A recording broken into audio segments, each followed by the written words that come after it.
Question देला a tap can fill a tank in 6 hour से कहूँ गोटे टैप कौन करुच्ची गोटे टांकी को 6 आवर फिलअप करुच्ची गोटे टैप नहीं जाऊँगी ए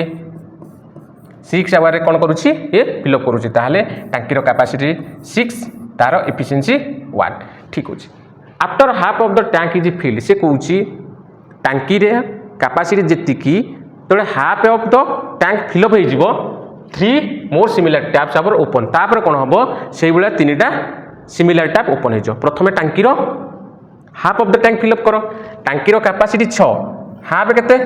3 टांकीर कैपेसिटी 6 हाफ फिलअप हो जाउची ए रो एफिशिएंसी 1 ताने टैप रो एफिशिएंसी 1 एफिशिएंसी रे 3 कैपेसिटी फिलअप करिया पई से केते आवर नबो 3 आवर नबो ताले 3 आवर रे 3 कैपेसिटी फिलअप हो गला तापर सिमिलर 3टा पाइप ओपन हम सिमिलर गोटे थिला ये 3टा पाइप ओपन हो केतटा पाइप हो 4टा पाइप ओपन हम फिलअप करिवार केते अछि आ बाकी जति रहिला 3 बुझौ ना बुझौनी ताहले आवर अछि तो मिनिट रे कन्वर्ट कर दियो 15 चो 60 15 3 45 मिनिट ता माने प्रथम जो हाफ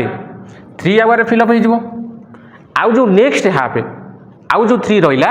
45 मिनिट रे फिलअप हम ताहले टोटाल कैपेसिटी जो 6 थिला केते मिनिट रे फिलअप हो जिवो 3 आवर 45 मिनिट रे फिलअप हो जिवो जोटा कि ऑप्शन नंबर सी है करेक्ट आंसर।